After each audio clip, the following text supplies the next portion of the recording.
পৃথিবী ধরাধামে অনন্ত কোটি মহিলা ছিল, যা গণেশ করা যাবে না এই পৃথিবীর মধ্যে। কিন্তু আমাদের ভারতবর্ষ এমন পুণ্যভূমি যে ভারতবর্ষে ভগবান কত যে অবতার হয়েছে তার লীলা নেই। তার মধ্যে মুখ্য হচ্ছে সত্যযুগে নারায়ণ, ত্রেতা যুগে রাম, দাপর যুগে কৃষ্ণ, আর কলিতে গৌর। কিন্তু ভগবানের দয়া সাগরের জল মাপা যায়, পৃথিবীর রেণু দয়া গোনা যায়, স্বর্গের তারা গোনা যায়, কিন্তু ভগবানের দয়ার সীমা করুণা নাই। তো এই দৈবকী পূর্ব জন্মে ছিলেন কৈকেয়ী, কিন্তু ওই যে ভগবান মহারাজ দশরথ আগের দিনে তো অধিবাস হয় না, বিয়ের আগের দিনে অধিবাস হয়, যে কোনো শুভ কাজের দিনে অধিবাস হয়, তারপরের দিনে বিবাহ হয়। রামের যে অভিষেক করলো, অভিষেক করার পরে পরের দিন সিংহাসনে বসবে, এতটুক সময়ের মধ্যে পুঁজি বুড়ি কুমন্ত্রণা দিল কৈকেয়ী মাতাকে যে তোমাকে তো বর দুইটা দিতে চাইছিল মহারাজ, তুমি এই সুযোগে বর দুটা কাজে লাগাও। এক বরে 14 বছর শ্রীরামের বনবাস, আর এক বরে হচ্ছে তোমার মমপুত্র ভরত হবে এই ভারতবর্ষের রাজা। এটা চা মহারাজের কাছে। আর অভিষেকের সময় তুমি যাওয়া না। কেন দুটি বর দিতে চাইছিল? দশরথ মহারাজার 10 সহস্র রমণী ছিল, তার মধ্যে মুখ্য 3 জন, কৌশল্যা, কৈকেয়ী, সুমিত্রা। মহারাজের একবার হাঁটুর মধ্যে ঘা হয়েছিল, সে ঘাটটা আছে নলিকন ঘাট বলে না, নলিকন ঘাট, হাড়ের ভিতরে ঘাটা হয়ে গেছে। এখন ক্যান্সার বলে, আগেকার দিনে নলিকন ঘা বলতো।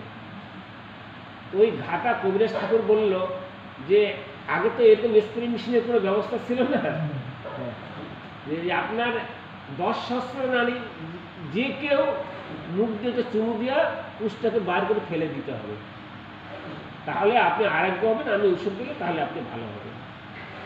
10 সহস্রের মধ্যে মুখ্য 3 জন, 10 সহস্র তোগুলো বাদে গেল, কেউ রাজি হলো না।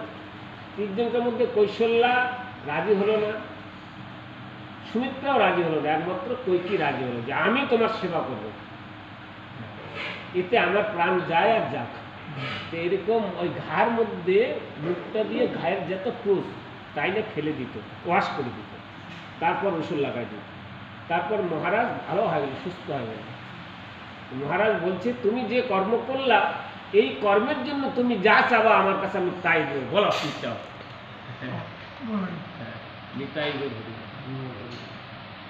কৈকেয়ী মাতা বললেন যে প্রভু তোমার দয়ায় আমার সব আছে, আমার কিসের অভাব? ধন, ঐশ্বর্য, স্বামী, পুত্র, মান, সম্মান, আমার তো কোনো অভাব নাই তোমার দয়ায়। ঠিক আছে, তুমি আমাকে কয়টা বর দিবা বলো? 2টা বর দিব, তুমি যা চাবা তাই দিব। তো বলছে এটা দিন থাকুক, আমার যখন প্রয়োজন হবে আমি তখন চাই নেব। তো অভিষেক করার পরে এই যে কুমন্ত্রণা, যেরকম প্রধানমন্ত্রীর একজন সচিব থাকে, প্রধানমন্ত্রীর থেকে ওর বুদ্ধি পড়াশোনা বেশি। এই প্রধানের সচিব, প্রধান তো 8 পাস করেও হওয়া পারে, 6 পাস করেও হওয়া পারে পার্টির বল, কিন্তু একটা সচিব হইতে পারবে না। হ্যাঁ, সচিবটা মিনিমাম BA পাস না। এইরকম প্রত্যেকটা রানীমার একটা করে সচিব ছিল। এই কৈকেয়ীর যে সচিব ছিল পুঁজি বুড়ি, কুমন্ত্রণা, আমার বহুত বুদ্ধি।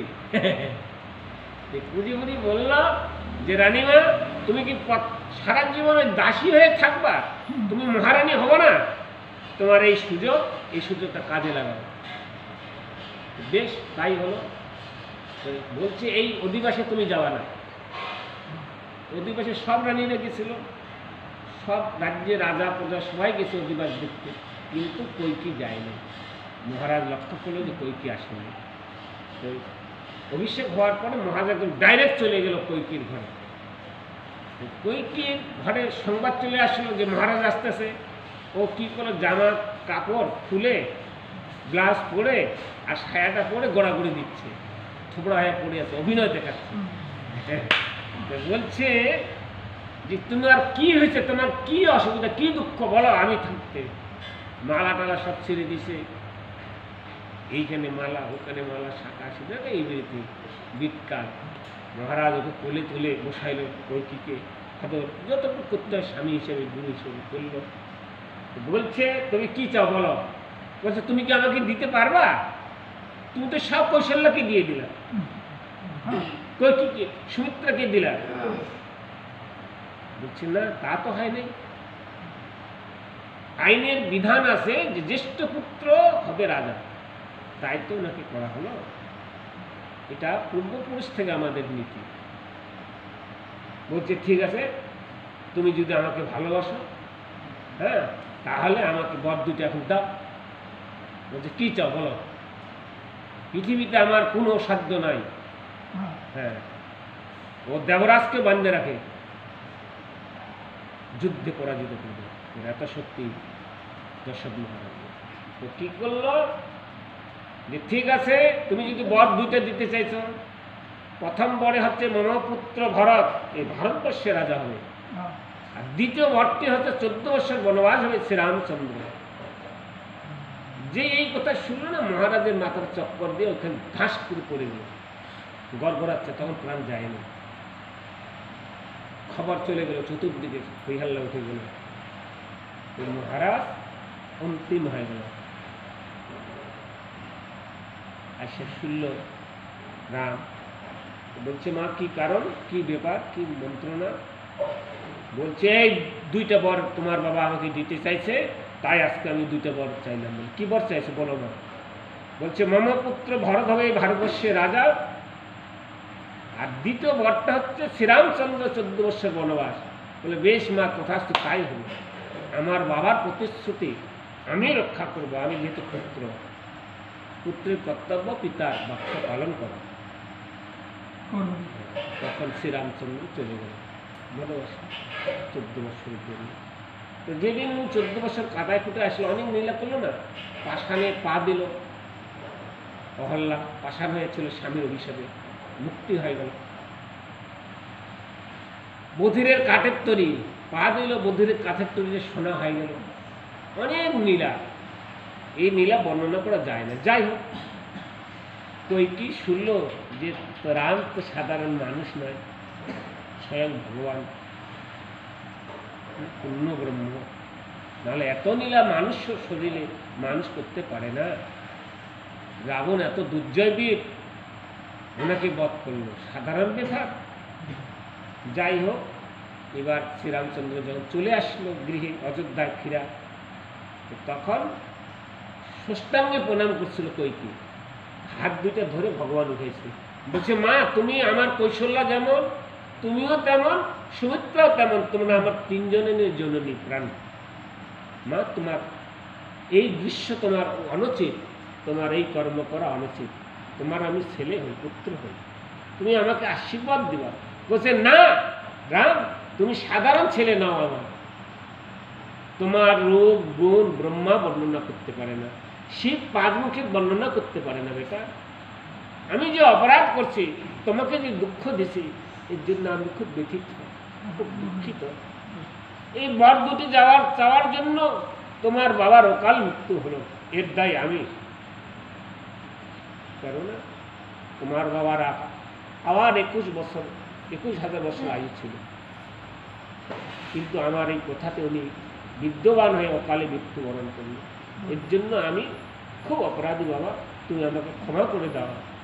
তোমার বনবাসে কত কষ্ট হয়েছে, কত দুঃখ হয়েছে, কত পীড়া যন্ত্রণা আছে, তোমাকে বলতে পারবো না, আমি মা হয়ে সব বুঝি। তখন জোড়া ধরছিল কৈকেয়ীকে। রাম বলছে যে মা, তুমি যেহেতু ক্ষমা প্রার্থী চাইলা, তোমাকে আমি বরদান দিচ্ছি, পরজন্মে তুমি আমার মা হয়ে। কিন্তু এই দৈব কি হচ্ছে মা, কিন্তু ভগবানের হৃদয় থেকে কর্মফল কখনো লঙ্ঘন করা যায় না। অকালে স্বামী মরে এও এক অপরাধ, অকালে স্ত্রী মরে এও এক অপরাধ, অকালে কন্যা মরে এও অপরাধ, অকালে পুত্র মরে এটাও অপরাধ। বিনা অপরাধে কিছু হয় না। তাই তখন আজকে এই যে দৈবকীর গর্ভে জন্ম নিছে, আবির্ভাব হয়েছে, কিন্তু ওনার স্তন পান করে নাই। দেখবেন অনেক বাচ্চা জন্ম হওয়ার সঙ্গে সঙ্গে মারা যায়, ঘুমের চুরি কেউ মারা যায়, খাইতে মারা যায়, বাথরুম করতে মারা যায়। কেন হয় এগুলা? সব কর্মফল। তাই আজ মহারাজ বসুদেব দৈবকী বংশের আবির্ভাব হবে, এটাই আজকে আপনাদের সামনে তুলে ধরবে। জয় জয় গীতা ভাগবত।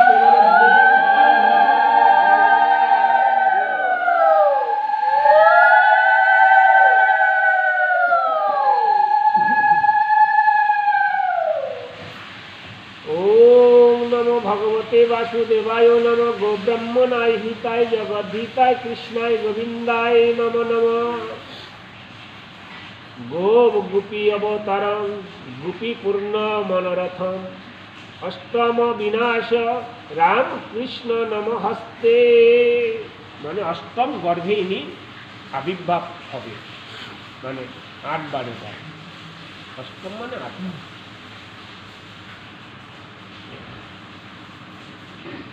ব্রহ্মশাপগ্রস্ত প্রয়পসেবন উপবিষ্ট শ্রীল পরীক্ষিত মহারাজ গুরুদেবকে কহিলেন, কি কহিলেন?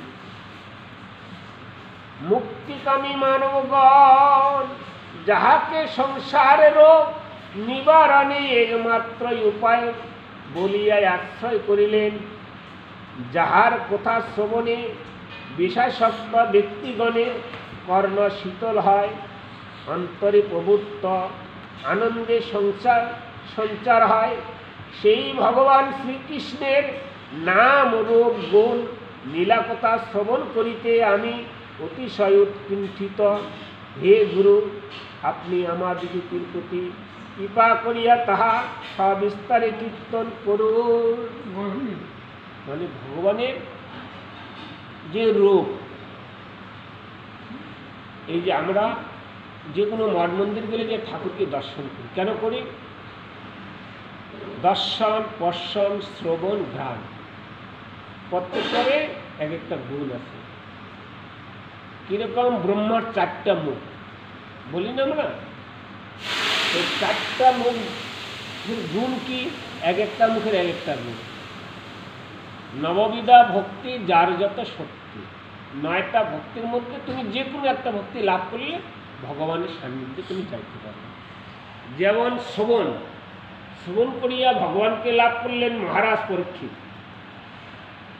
খালি শ্রবণ করছে উনি, 7 দিন 7 রাতে কন্টিনিউ এই ভাগবত পাঠ শ্রবণ করছে পরীক্ষিত মহারাজ। অর্চনে পৃথু মহারাজ দিনে 7 বার পূজা দিত। খালি উনি তো রাজা মহারাজ, ধন সম্পত্তির কোনো অভাব নেই, কিন্তু উনি নিজে হাতে মন্দির মার্জন করতেন। নিজে হাতে গোপালকে নিজে হাতে স্নান করাইতো, যা যা করণীয় মা যেরকম করে ওরকম। কিন্তু মহারাজ অর্চনে নামে কে ভগবানকে লাভ করে উনি দিনে থেকে নাম করছে। হরিদাস, ভক্ত হরিদাস 3 লক্ষ বার নাম জপ করছে। রাস্তা দিয়ে হাঁটতে যেত, হরে কৃষ্ণ নাম উচ্চস্বরে করত। উচ্চস্বরে কে শুনো কে না শুনো, কার কি হলো ওনার দেখা যাচ্ছে সংকীর্তনে। দাস্যভাবে হনুমান, উনি খালি রামের আজ্ঞা পালন করছে, এর জন্য উনি ভগবানকে লাভ করলেন। শোকাভাবে অর্জুন, বন্ধুত্ব শোকাভাবে। আর নন্দ যশোদা বাৎসল্য প্রেমী।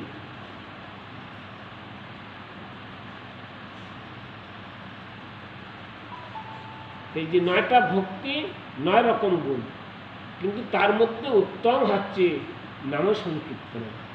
যে উচ্চস্বরে কীর্তন করে, উচ্চস্বরে জয় নিতাই গৌর হরিবল, রাধে রাধে গোবিন্দ, এই যে কীর্তন করলেন, কীর্তনে হচ্ছে অনন্ত গুণ। একটা গুণ, অনন্ত গুণ। বসে আছো, নাম জপ করো, কর্ণে নাম শ্রবণ করো, ভগবানের শ্রীবিগ্রহ দর্শন করো, গুরু গোসার চরণ দর্শন করো, তাহলে তোমার কি গুণ হবে, কি মহিমা হবে, এটা মুখে বর্ণনা করতে পারবে না। যেমন কর্ম তেমন ফল। তাই বলছে সুখদেব বলিলেন, বসুদেব বিষয় প্রশ্নকর্তা, উত্তরদাতা এবং শ্রবণকারী সকলেই কৃতার্থ হন। যে প্রশ্ন করে আর যে শুনে, দুইজনে কৃতার্থ হন। আমরা তো খালি গুরু বাবা আসলে এটা সেবা দেয়, ওটা সেবা দেয়, কিন্তু দক্ষিণ দেশের গুরুদেব আসলে বলেন ওরা প্রশ্ন করে, ভাগবত কথা আলোচনা করে। এ একটা প্রশ্ন করলো, ও একটা করলো, ও একটা করলো, 4-5টা প্রশ্ন করতে করতে রাতে 10টা 11টা 12টা বাজে। আর আমরা আন কথা বলি। এই জন্য আমরা ভগবানের সান্নিধ্যে যাইতে পারি না। ধর্মে আনে শোক, পাপে আনে দুঃখ। ধর্ম করতে হয় হানি, তাও না সারি ধর্মের দাম। মানুষ বড় হয় কিসের গুণে? ধর্মের গুণে। ছোট হয় কিসের গুণে? পাপের গুণে। বৈষ্ণব শিরোমণি ছিল মহারাজ রাবণ। উনি যেদিন মৃত্যু হয়, রাম লক্ষ্মণকে পাঠালো, যাও, এই রাবণ হচ্ছে আমাদের পিতৃ সমতুল্য, মানে রাবণের বয়স দশরথ মহারাজের বয়স হচ্ছে সমবয়সী। রাম পাঠাইল, লক্ষ্মণ যা বলল, মহারাজ কে তুমি? বলছে আমি দশরথ পুত্র লক্ষ্মণ, রামের ভাই। বেটা কেন আসছ? দুটা কথা আমাদের উপদেশ দাও। বেটা তুই উপদেশের পাত্রই না, তুমি যা, রামকে আসতে বলো। লক্ষ্মণ যদি পাত্র না হয় আর আমরা কি হইতে পারি? তখন রাম গেল। রামকে বলল ভগবান যে, প্রভু আমি যে সংকল্প করে রাজা হয়েছি, ঘিয়ের সাগর করব, ননির সাগর করব, তেলের সাগর করব, দুধের সাগর করব, স্বর্গে মঞ্চে সিঁড়ি করব, এই পাপীরাও যেন স্বর্গে যাইতে পারে হাইটে। আমি ওই কাল করব বলি, নারদ আমাকে কতবার ফুসলাইছে, কবে করবি না এগুলা? আমি বলছি কাল করব, কিন্তু আমাকে কালে খাই ফেললো, আমার আর করা হইল না। তাই আমি যা ভুল করছি মহারাজ, তুমি এরকম ভুল করো না। যেটা শুভ কাজ ওটা তৎক্ষণাৎ করবে, আর যেটা অশুভ কাজ সেটা ভেবে চিন্তা করবে। এই আমি সুপর্ণার বুদ্ধিতে সব অংশে নিধন হয়ে গেলাম। আমি যদি সেদিন সুপর্ণার বুদ্ধি না ধরতাম, তাহলে আমার এই রাবণ বংশ ধ্বংস হইত না। প্রভু তুমি তো সকলে জানো, তোমাকে কে জানায়? তুমি মানুষ নিলে যে আমার কাছে আচ্য হিত উপদেশ দিতে, এতেতে আমি ধন্য। তাই রাম এই কথাটা শুনলেন। এইরকমই আমাদেরও কর্তব্য। যেটা শুভ কাজ ওটা তখনই করতে হয়, যেটা অশুভ কাজ ওটা বিলম্ব করে করতে হয়, হাজার চিন্তা করে। তাই আজকে বললেন গুরুদেব,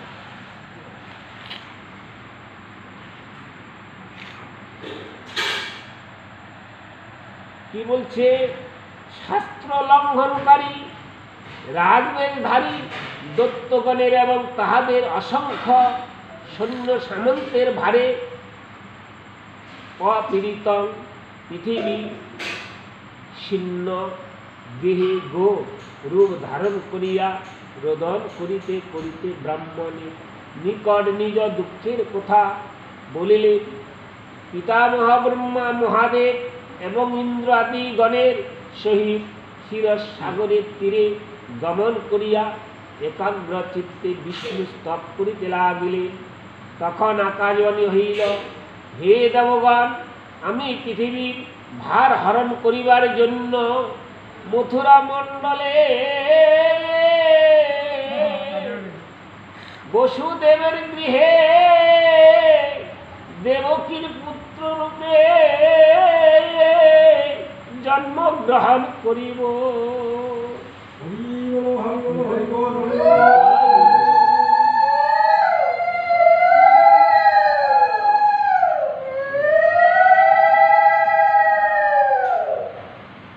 অনন্ত দেব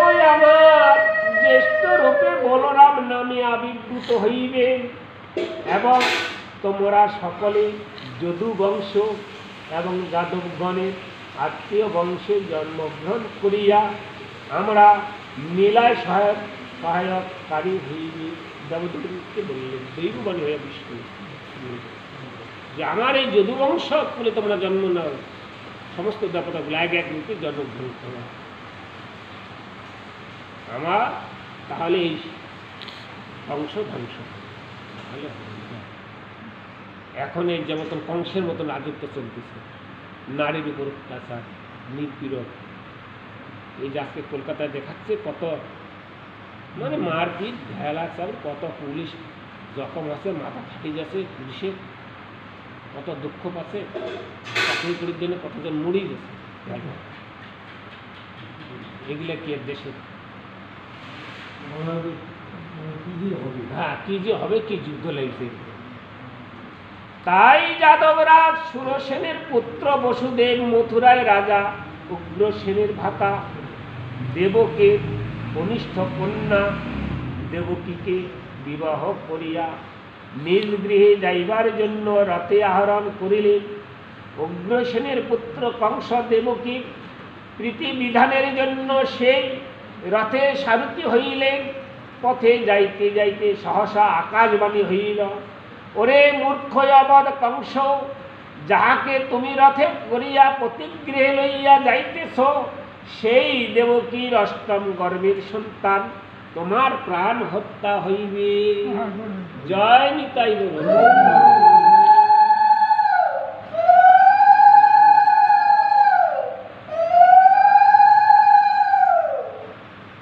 যে তুমি যাকে ভালোবাসে আগায় নিচ্ছ, এই তোমার ভগ্নির গর্ভে যে পুত্র হবে অষ্টম গর্ভে, সেই তোমার প্রাণ হত্যা হবে। এই দুঃখ আকাশ মানে থেকে শব্দ হয়। তখন কি হইল? দৈববাণী শ্রবণ মাত্রেই খলস্বভাব পাপমতি কুলের কুলঙ্গ কংসয়সী ধারণ করিয়া দেবকীকে বধ করিবার জন্য উদ্ধৃত হইলে বসুদেব তাহাকে মিষ্ট বাক্য ইহ পরকালে ভয় দেখাইলেন। বসুদেব অনেক মিষ্ট কথা ভাবে, অনেক শাস্ত্র কথা বললেন, পরকালেরও কথা বললেন। কিন্তু সেই জন আপনার মঙ্গল কামনা করে, যাহার কখনো অপরের প্রতি হিংসা করা উচিত নয়, কারণ জীবগণ কর্মের অধীন এবং যে অপরের অনিষ্ট সাধন করে তাহাকেই হল শত্রুর দ্বারা এবং পরলোকে ভয়ের সম্মুখীন হইতে হয়। যে মানুষ এই যে কর্মগুণে বসুদেব বললেন কংস মহারাজকে যে মহারাজ, তুমি ভারতবর্ষের স্বামী, তুমি যে কর্ম করছো, তোমার ভগ্নীকে হত্যা করার জন্য উদ্যত হয়েছ, এর জন্য কর্মের সম্মুখীন তোমার এটা ফল ভোগ করতে হবে। ভালো কর্ম করলে তোমার ভালো ফল হবে, খারাপ কর্ম করলে তোমার খারাপ ফল হবে।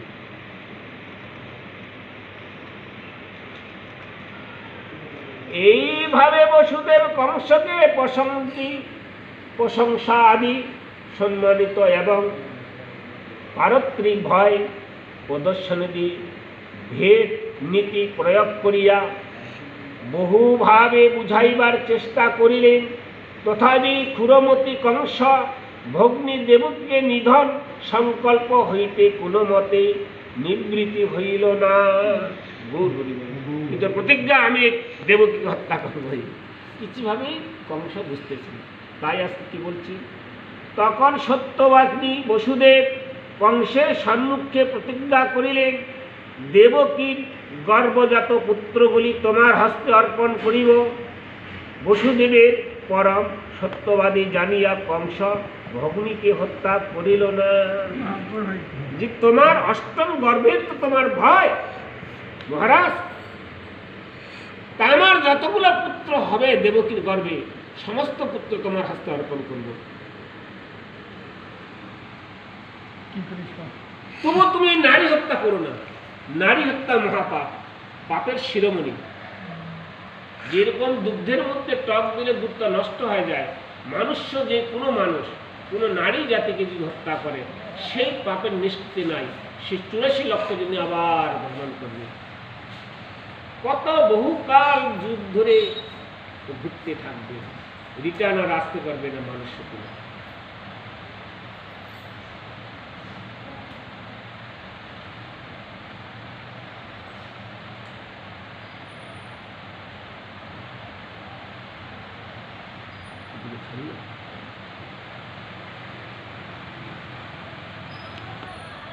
দেবকীর গর্ভের প্রতি বৎসরে যে যে সন্তান জন্মিল তাহাদিকে বধ করিল, এইরূপে 6 পুত্র নিধন হইল। পূর্ব জন্মে কংস কালনেমী নামে নামক অসুর ছিল। রাবণের মামা কালনেমী, এই বেটা ছিল কালনেমী।